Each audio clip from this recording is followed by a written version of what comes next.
SIR শুনানি কেন্দ্রের ভেতর কিসের ঝামেলা চলছে? কি এমন ঘটনা ঘটলো যার জন্য শুনানি কেন্দ্রের ভেতর চরম তর্ক বিতর্ক শুরু হলো? সোশ্যাল মিডিয়ায় ভাইরাল হলো সেই ভিডিও, যাকে ঘিরে তোলপাড় হলো নেট দুনিয়া। যদিও এই ভাইরাল ভিডিও সত্যতা যাচাই করেনি খাঁটি খবর। ভিডিওতে যাকে দেখা যাচ্ছে ইনি দুর্গাপুরের 23 নম্বর ওয়ার্ডে তৃণমূল কংগ্রেসের ward electoral roll observer Sarajit Haldar ওরফে বাবলু হালদার, যিনি চিৎকার করে এসআইআর এর শুনানিতে আসা সাধারণ মানুষকে শুনানি নোটিশের রিসিভ কপি কেন দেওয়া হচ্ছে না তার জন্য চিৎকার করছেন। কিন্তু উল্টো দিক থেকে শুনানি কেন্দ্রের এক নির্বাচনী আধিকারিক তাকে বাইরে বেরিয়ে যাওয়ার জন্য বলছেন, যাকে ঘিরে জোর তর্ক বিতর্ক শুরু হলো দুর্গাপুর গভর্নমেন্ট কলেজে ওই শুনানি কেন্দ্রে। আপনার জন্য সবথেকে বাজে জিনিস হচ্ছে আপনি মিসবিহেভ করছেন। বলুন কম করে, আমি আমার নাম ডিটেইলস দিয়ে দিচ্ছি, এসডিএম কে কমপ্লেইন করুন। আমি আমার রাইট আছে জানতে হবে না। আপনি কেন কালকেও এই কথাটাই ওনাকে বলছি,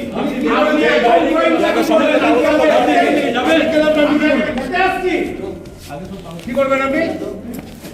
আপনি পার্সোনাল প্রবলেম করছেন, কিন্তু বলতে এসছি আবার আপনি কত দম আপনাদেরকে পুলিশ ডাকুন। আপনি দাঁড়িয়ে আছি আমরা। দুর্গাপুরের সরকারি মহাবিদ্যালয় শুনানি কেন্দ্রে নির্বাচনী ওই আধিকারিকের সাথে কথা কাটাকাটিতে জড়ালেন তৃণমূলের BLO-2। সেই ভিডিও ভাইরাল হলো সমাজ মাধ্যমে। যে বাজে ব্যবহার আপনি করছেন, ভদ্র ভাষায় স্যারের সঙ্গে কথা বলছি, আপনি কি কিছু এটা কথা বললেন না, না কি বাজে কথা বলেছেন? শেষে তৃণমূল কংগ্রেসের ওই দুই প্রতিনিধিকে বাইরে বের করে দেওয়া হয় বলে অভিযোগ। সেই ভিডিও সোশ্যাল মিডিয়ায় ভাইরাল হলো।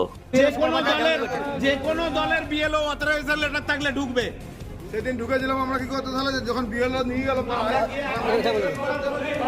কিন্তু যেটা রুলস আছে সেটাকে কেন আটকাতে চেষ্টা করছেন?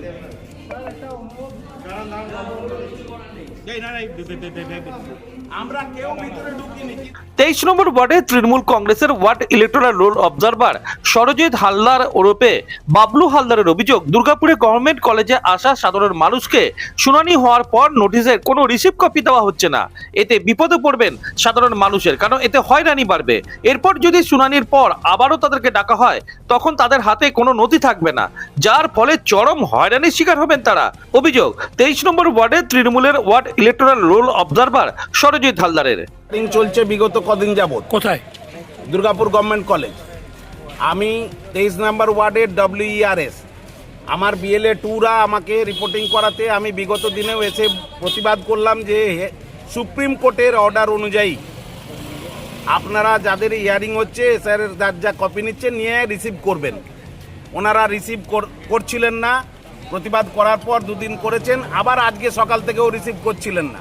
এখন এসে বলাতে ওরা শুরু করলো। আর BLA-2 অথরাইজেশন লেটার থাকলে সে অ্যালাউ আছে, সেটা সুপ্রিম কোর্টের অর্ডার আছে, কিন্তু ওনারা করতে দিচ্ছেন না। পার্টিকুলার একজন ভদ্রলোক, তিনি চেঁচামেচি করে তেড়ে এসে ধমকি দামকা, মারবো ধরবো, পুলিশ ডাকছি, এই করছি করে অনেক কিছু করেছিল। আমি বললাম আপনি যাকে খুশি ডাকুন, SDM কে ডেকে পাঠান, প্রয়োজনে আমরা দাঁড়িয়ে আছি, এটা আমাদের অধিকার। মানুষের ভোটাধিকারের স্বার্থে আমরা এইগুলো চাইবই, যা যা পেয়েছি। হ্যাঁ, বিগত দিনে যেগুলো হয়েছে ওনারা আজকে এক্সকিউজ দেখালেন 10 তারিখে যাদের হয়েছে তাদেরটা রিসিভ করবো না। ঠিক আছে, তখন অর্ডার ছিল না, করেনি। কিন্তু যেগুলো আজকের ডেট 28 তারিখ 30 তারিখ ডেটগুলো পড়েছে, কেন ওনারা করছেন না? এটা চাইতে হবে কেন? কি মনে হচ্ছে হয়রানি করা হচ্ছে? একদম পাবলিককে হয়রানি করা। যে লোকটা আপনারাও তো আছেন, ভোটের লাইনে দাঁড়িয়েছেন, আপনারাও বলুন। এই যে প্রয়োজনে যদি কালকে মনে হয় যে এই ভদ্রলোক হিয়ারিং করেননি, তাহলে আমার কাছে কি এভিডেন্স রইল? আমি আজকে হিয়ারিংয়ে অ্যাটেন্ড করেছি, এই কাগজ দিয়েছি, রিসিভ স্ট্যাম্প সাইনটা থাকলে তো আমি বলতে পারবো। আবার রিপিটেড হিয়ারিংয়ে তাকে যদি ফেলে, তার কি গ্যারান্টি আছে? এই কারণে এটা আমার সাধারণ মানুষের অধিকারের মধ্যে পড়ে, এটা করতেই হবে, এটাই আমাদের দাবি, এবং ওনাদেরকে না করার জন্যই প্রতিবাদ। শাসকের বিরুদ্ধে অবশ্য সরব হয়েছে বিরোধী বিজেপি নেতৃত্ব। আর ইলেকশন কমিশন তৃণমূলকে বলছে ভূত কত দেখে যা, ভুয়ো ভোট রেখে যা।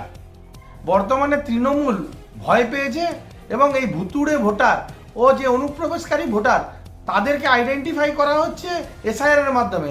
এটাই চিন্তার কারণ হয়ে গেছে, তাদের মাথা ব্যথার কারণ হয়ে গেছে। তাই বিভিন্ন অফিসে গিয়ে তারা ঝামেলা করছে, মারপিট করছে, বিভিন্ন অফিসারকে চমকাচ্ছে।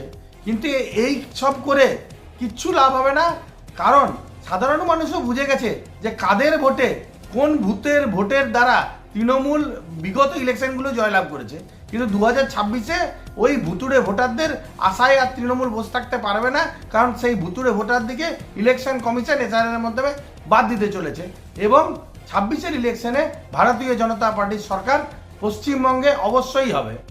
দুর্গাপুরের সরকারি মহাবিদ্যালয় এসআইআর শুনানি কেন্দ্রে সোশ্যাল মিডিয়ায় এমন ভাইরাল ভিডিওকে ঘিরে জোর বিতর্ক শুরু হয়েছে নেট দুনিয়ায়। দুর্গাপুর থেকে অনুরাধা সেনগুপ্তর রিপোর্ট, খাঁটি খবর।